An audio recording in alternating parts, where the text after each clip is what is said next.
هو الاهلي عمل ريمونتادا ولا الحكم اداله مفتاح الرجوع للماتش؟ استنى بس، لان ركله الجزاء دي تحديدا انا شايفها انها محتاجه وقفه. خلينا نتكلم عن اللقطه من غير الوان ولا تحفيل. الاهلي متاخر 2-1 وبن شرقي يدخل منطقه الجزاء، يحصل احتكاك مع مدافع انبي، الحكم يشاور على نقطه الجزاء، زيزو يحطها، الاهلي يتعادل 2-2 وبعدها الاهلي يكمل ضغط وفي الاخر يخطف الماتش 3-2. طب هنا بقى انا عندي مشكله واحده، هل كل احتكاك جوه المنطقه يتحسب ضربه جزاء؟ لان لما تبص على اللقطه هتلاقي في احتكاك فعلا، محدش بيقول مفيش احتكاك، لكن هل الاحتكاك ده كان عرقله واضحه؟ وهل كان في دافع مؤثر فعلا منع بن شرقي من لعب الكوره؟ لان دي مش لقطه عاديه، دي لقطه غيرت سيناريو المباراه بالكامل. الاهلي كان متاخر، بعدها التعادل وبعدها المباراه اتقلبت. وعشان نبقى واضحين انا مش هقول الاهلي كسب بالحكام، لكن في نفس الوقت مش هعدي اللقطه كانها تفصيله ملهاش لازمه.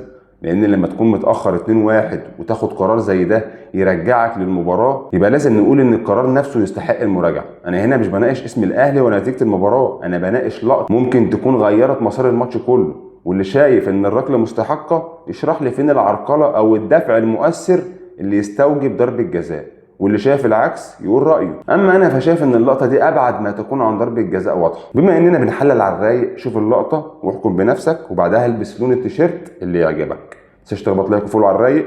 سلام.